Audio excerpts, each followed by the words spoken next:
tous. Quelle différence y a-t-il pour vous entre un acteur et un comédien ? Pour Alain Delon, être comédien, c'est une vocation, un métier qui s'apprend, c'est un choix de vie. Alors qu'un acteur, c'est une personnalité, forte en général, prise et mise au service du cinéma par un concours de circonstances. En gros, un comédien, c'est quelqu'un qui a appris à jouer tous les rôles, alors qu'un acteur, c'est quelqu'un à qui on ne demande de n'en jouer qu'un seul, lui-même.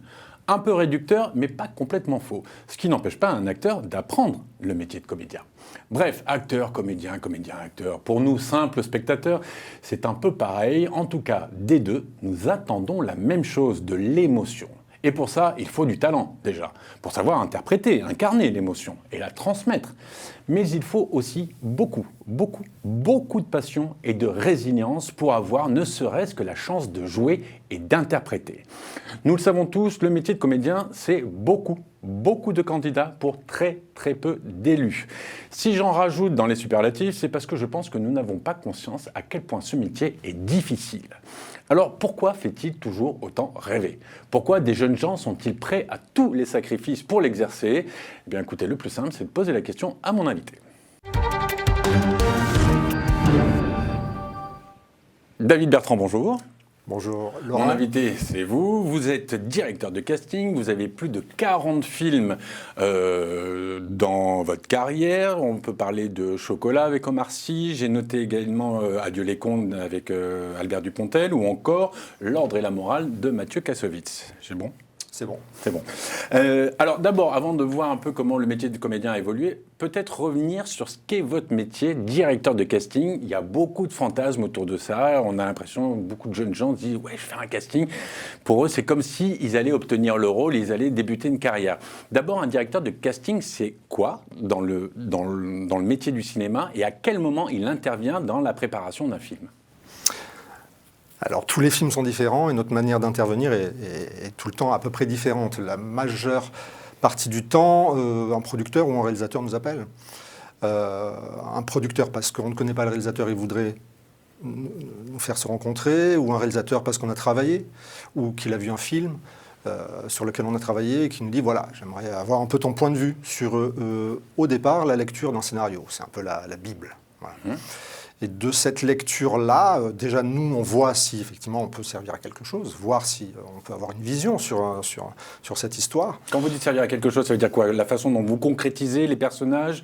Est-ce que vous êtes en accord avec la vision des rôles avec le réalisateur ? Oui, on a tous des affinités, des histoires qu'on voudrait raconter ou pas. Alors des fois on a le choix ou pas, hein. C'est un travail qu'on nous propose, donc on n'est pas non plus en train de dire je choisis celui-ci et pas celui-là, mais je pense qu'il n'y a pas de hasard. Chaque fois, les rencontres se font par rapport à ce qu'on a fait au préalable et des gens viennent vers nous. C'est une question d'affinité. Donc la consultation, c'est de savoir un peu ce que le réalisateur ou la réalisatrice a dans la tête, qui il ou elle aime. Et on va aller ensemble un petit peu chercher la cohérence, les premiers visages qui vont incarner et qui vont donner aussi un message au distributeur. Une tonalité. Et à l'affiche aussi, ensuite au public. Et de là, on aura à peu près une idée du financement du film, à qui il va s'adresser, selon le distributeur, et on va pouvoir faire le casting ensuite. Mais ce travail le plus long, finalement, c'est le travail de consultation. Des fois, ça peut durer un an et demi, où on réfléchit, où on envoie des scénarios à des acteurs, des actrices qui ne sont pas disponibles, qui ne veulent pas le faire parce qu'ils sont aussi beaucoup sollicités. Et quand on arrive enfin à trouver la tête d'affiche ou les deux têtes d'affiche ou les quatre, on sait à peu près à quoi ressemble le film. Et ensuite, c'est beaucoup plus facile parce qu'on aura beaucoup travaillé en amont. J'aurais été dans la tête de la réalisatrice ou du réalisateur. Et du coup, là, je sais à peu près ce que tous les deux, on va pouvoir chercher qui nous fait plaisir autant l'un que l'autre, on va dire. Vous cherchez à peu près combien de personnages dans une moyenne, hein. J'imagine qu'il y a des films en huis clos et il n'y a besoin que de 2 personnes. Ouais. Et puis quand on fait un péplum ou un film de guerre, il y en a des centaines. Mais la moyenne, votre métier, vous avez la responsabilité de trouver combien de personnages à peu près ? À quelle ordre ? C'est quoi, les seconds rôles, troisième rôle ? Comment ça se définit comment ? Vous ne faites pas les figurations ? Plus maintenant ? Non. Ça dépend. Moi, j'aime beaucoup les films où il y a beaucoup de rôles. Et voir beaucoup de second rôles, voir beaucoup de petits rôles, parce que je trouve que c'est souvent le cas dans les films dossiers, par exemple, que j'ai pu faire, dès le début d'ailleurs sur l'affaire Clearstream ou l'affaire Outreau, ou les films dossiers où il y a beaucoup d'intervenants, beaucoup de choses à expliquer. On parlait tout à l'heure du film de Mathieu Kassovitz, L'ordre et la morale, où il y avait vraiment beaucoup d'intervenants. Là, je me sens bien, je sens que je peux plonger dans quelque chose où je me dis, je ne sais pas, je plonge, je ne sais pas où on va arriver, donc je prends mon tamis et voilà, je cherche les pépites. Et au bout d'un moment, quand même, on a une masse d'informations, de solutions qui nous sont apportées par les comédiens et les comédiennes qui viennent en salle d'essai, et on se dit, on a de quoi construire un environnement qui me paraît cohérent, si on le place là, si on la place là, voilà. Et ça, j'aime bien parce que c'est des castings au long cours, on va dire, où on plonge, on a le temps. En général, il y a beaucoup de personnages, donc on a aussi négocié, on va dire, un temps de travail plus long. Après, il y a des films qui sont peut-être tout aussi longs et qui réclament voilà, la recherche de 5 comédiens. Là, j'ai fait récemment un film un peu théâtral comme ça, autour d'une adaptation de Fassbinder, où il y a 6 rôles. Vous n'êtes pas agent, on est bien d'accord. Hein. Directeur de casting et agent de comédien, ce sont 2 métiers différents. Ouais. Ça doit être vos meilleurs amis dans le métier, j'imagine? Non, c'est ironique. Ce ne sont pas des amis, mais aussi, pareil, on a des affinités avec certaines listes. Les agents... Non, mais les agents doivent vous mettre une pression pas possible. Oui, oui. Pour sélectionner surtout des jeunes comédiens, oui. Ça doit être des fois assez compliqué, surtout avec ceux que vous connaissez. Ceux qui font leur travail savent exactement où on est et sur quel projet on est. Donc ceux qui connaissent leur travail ne perdent pas leur temps à insister s'ils voient bien que leur acteur ou leur actrice... Non, ils sont là pour défendre des acteurs. C'est un métier qu'on peut ressentir, nous, quand on découvre un acteur au théâtre ou qu'on a vu en essai un acteur, on se fait des fois presque agent de cette actrice ou cet acteur. Donc on peut tout à fait comprendre que, voilà, non seulement... Mais vous avez clairement une influence sur le choix final des comédiens. Oui, je présume que dans un certain sens, on a une influence... Ne serait-ce que par le choix de départ que vous proposez. Oui, non, enfin, aujourd'hui, il me semble que j'aurais du mal à faire un film avec des acteurs pour lesquels je n'ai pas de reconnaissance dans ce qu'ils sont, dans ce qu'ils représentent ou dans ce qu'ils ont fait, ouais. Ou qui incarnent quelque chose qui est en rapport avec la raison pour laquelle j'ai fait ce film. En plus, comme je vous le disais, il n'y a pas de réelle volonté de devenir directeur de casting. Ça se fait un peu, ça s'apprend sur le terrain. Il n'y a pas de formation. Donc chacun l'apprend comme il l'est et comme il le sent. Et puis ensuite, effectivement, on essaye de réfléchir, nous, aujourd'hui, puisque c'est un métier très jeune et qu'il a fallu se structurer, s'organiser pour que ça ne parte pas dans tous les sens et pour que ce métier soit reconnu. On s'est organisé autour d'une association qui s'appelle l'ARDA, l'association des responsables de la distribution artistique, et qui depuis 20 ans maintenant essaye de répondre un petit peu à des critères, on va dire, de qualité, des exigences, voilà, pour que tout le monde soit bon. Mais voilà, après, ce qu'il se passe dans une salle de casting, moi, j'y suis pas, à part dans la mienne. Bon ou mauvais, on peut aimer des distributions, enfin, on peut aimer des castings, on se dit, waouh, c'est encore elle, c'est encore lui qui a fait ça, bravo. Voilà. Je le disais en préambule, le métier de comédien est un métier d'une cruauté incommensurable, dans le sens où il y a énormément d'appelés, très peu d'élus, il y a énormément de candidats, très peu d'élus. Qu'est-ce qui, selon vous, pousse encore des jeunes gens, des jeunes filles, des jeunes hommes à vouloir être comédiens? Est-ce que les comédiens de 2022 ont les mêmes motivations que ceux de 1980 ou 1990, selon vous? Je ne pourrais pas répondre pour ceux qui étaient en 1980. Si, je peux répondre, en fait. Non, je peux répondre parce que effectivement, c'est ma génération et que moi, personnellement, de là où je viens, c'est-à-dire d'un milieu pour lequel la culture n'est pas le centre du monde Votre père n'était pas réalisateur, non, pas du tout. Et voilà, en province, je pense que par les films, et puis parce qu'il y a un moment où tu n'as pas le choix, en fait. Soit, principalement, quand on est à l'école ou adolescent, on est sollicité beaucoup plus par le sport, on va dire, que par les arts.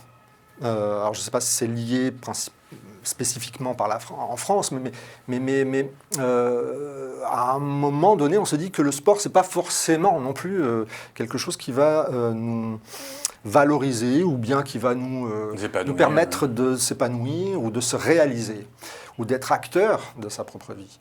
Et c'est vrai que sans doute, par l'intermédiaire peut-être de cette réunion annuelle à la télé, les Césars, on va dire, hein, on voit des gens très émus, qui sont emportés par des passions, qui sont contents d'être, qui remercient tout un temps de monde et tout ça. Donc ça peut être, par exemple, un rendez-vous un peu qui est souvent critiqué, mais c'est aussi une fenêtre. C'était une fenêtre, en tout cas à l'époque. On se dit, tiens, mais costume, tiens, mais décorateur. On avait le menu un peu quelque part.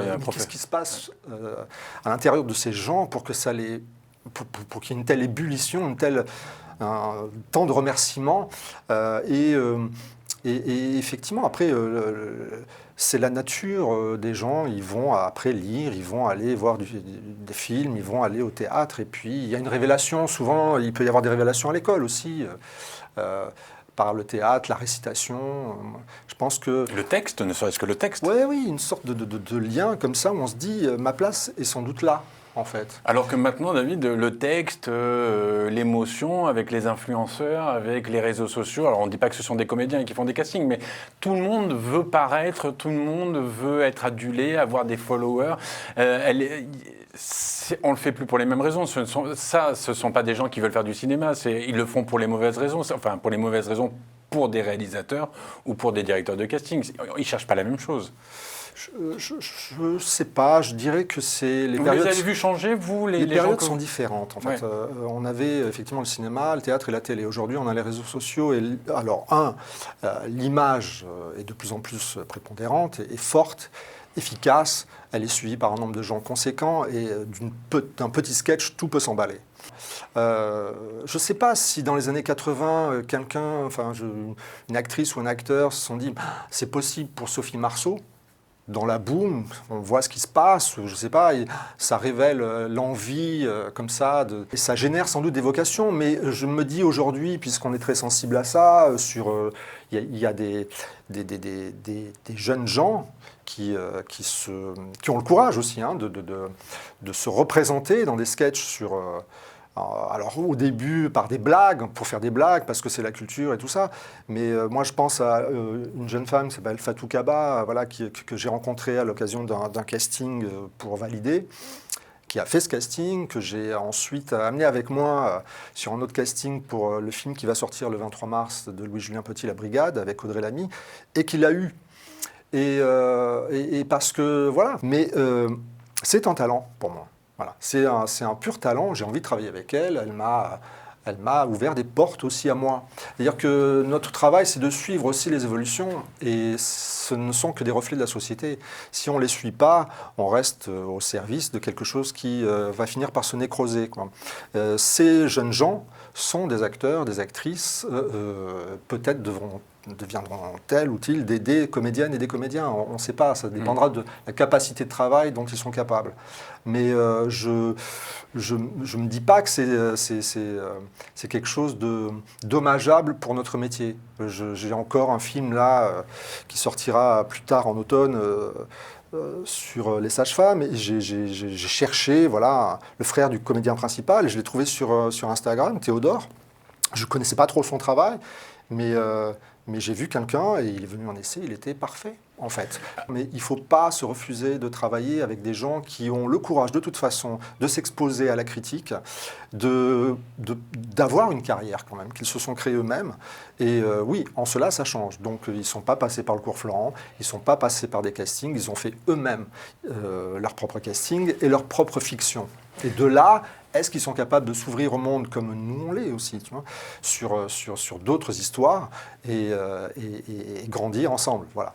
Alors, vous parliez de passerelle. Je vais vous faire écouter quelque chose. C'est concernant les minorités et la place des acteurs, de la diversité des acteurs dans votre métier. On écoute cet extrait et on revient après. Je remercie ma famille. Vous savez, le jour où j'ai dit à ma mère que je voulais faire du cinéma, elle m'a dit « c'est pas pour nous. Est-ce que tu vois des gens qui te ressemblent ? Aujourd'hui, maman, j'espère que j'ai réussi à te prouver le contraire. On a besoin de se raconter, d'exister sur les écrans du cinéma français.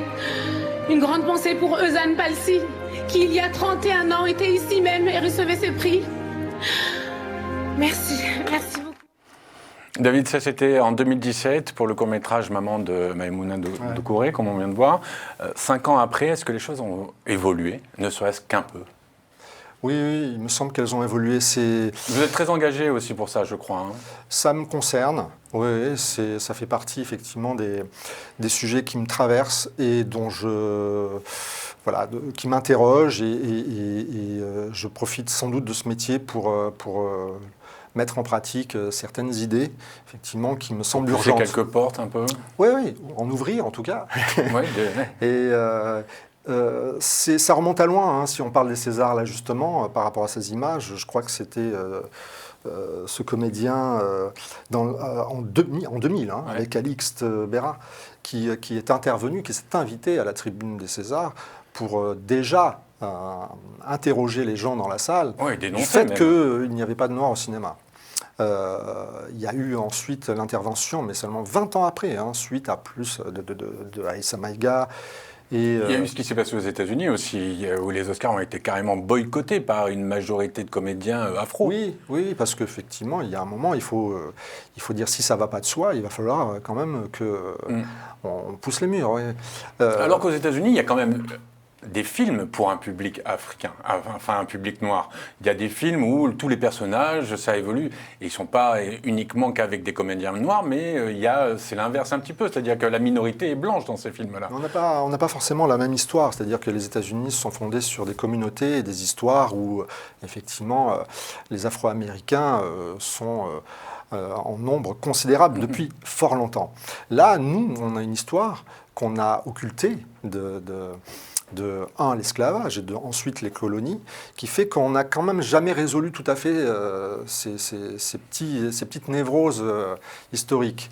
On suit avec les pays du Maghreb, et l'Algérie notamment. Donc c'est une histoire plus récente.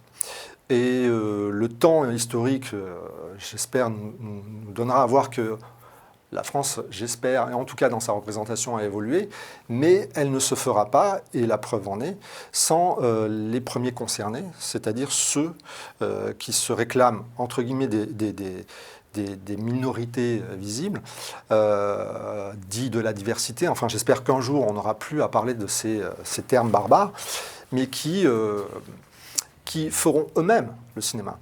Je vois de ma propre expérience là les évolutions par rapport à des réflexions qu'on a eues effectivement avec Aïssa Maïga ou Rokhaya Diallo d'ailleurs, hein, qui fait un travail considérable sur en tout cas comment interroger ces questions-là. Et j'invite d'ailleurs à voir le documentaire pour lequel j'ai participé qui était Où sont les Noirs, où on s'interrogeait vraiment sur cette représentation-là. Je suis très heureux, par exemple, aujourd'hui, alors que ça fait quand même bien 5-6 ans que je suis un peu en mode guerrier, hein, de dire à chaque fois que j'ai une classe en face de moi, de quartier populaire ou de classe faite pour effectivement les personnes qui ne se sentaient pas de porte ouverte devant eux pour pouvoir pénétrer ce système, où je leur dis n'attendez pas en fait. Ouais. N'attendez pas qu'on vous écrive des rôles, parce que si vous attendez d'un réalisateur ou d'une réalisatrice de 50 ans, blanc, qui a une histoire personnelle, qu'elle ou qu'il vous écrive des rôles où vous ressentez quelque chose à jouer, qui se joue pour vous, là, à l'intérieur de vous, ça va être compliqué parce que il faut les écrire soi-même, ces histoires. Est-ce que vous êtes en train de dire, ça me fait penser à l'équipe du Café de la Gare, qui disait, alors ils ne sont pas noirs, hein, les claviers, le Splendide, pardon, mais ils avaient le même, il n'y avait pas de rôle pour nous, français moyens, on ne trouvait rien, donc on a écrit nos rôles, on a construit notre théâtre et on a fait nos propres scènes. C'est ça, c'est un problème de création, ça vient aussi. Il y a eu l'arrivée, de toute façon, qu'on le veuille ou non, de gens différents. Et chaque fois, que ce soit de couleur ou d'origine sociale, il a fallu raconter ces histoires. Et si on ne les racontait pas, quelqu'un, en tout cas, a fait le geste de la raconter elle-même et de trouver les moyens de défoncer les murs pour arriver à faire un film. C'est ce qui est beau. Moi, je travaille là aujourd'hui avec un jeune homme qui doit avoir 35 ans, qui vient de Bordeaux, des quartiers de Bordeaux, hein, vraiment. Donc, il n'était pas a priori là amené à faire du cinéma non plus, pas plus que moi. Et voilà, je deviens son directeur de casting. Il va réaliser un film sur les tirailleurs sénégalais. Et de toute évidence, il racontera cette histoire, pas comme quelqu'un pouvait la raconter il y a 20 ans, ni 60 ans. Et le casting ne sera pas le même que si j'avais une autre personne en face de moi, en fait. Il a 35 ans, il est noir, il est d'origine sénégalaise, il va raconter cette histoire, il va raconter son histoire à travers ça.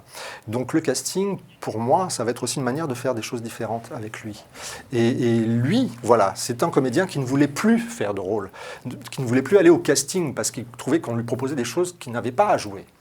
Et il a préféré faire un court-métrage, puis un deuxième, et il a écrit cette histoire pendant le Covid, et voilà, on le produit. C'est possible. Ça va toujours trop lentement, mais pour répondre à votre question, oui, ça avance, évidemment. Alors là, vous parliez du Sénégal. Si vous voulez bien, je vous amène au Bénin, et on va aller voir comment ça se passe quand on veut être comédien au Bénin. Vous allez voir que ce n'est pas du tout la même ambiance que ce qu'on peut connaître chez nous. On regarde.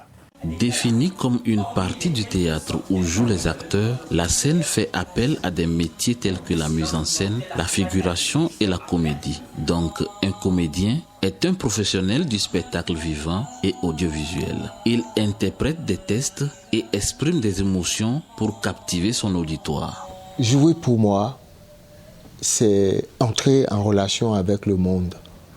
C'est questionner le monde, c'est questionner les autres, me questionner et questionner les autres sur comment le monde va. Au Bénin, des comédiens éprouvent des difficultés pour maintenir le cap. Et être comédien au Bénin, c'est avec beaucoup de difficultés, avec beaucoup d'hésitation, beaucoup de questionnements.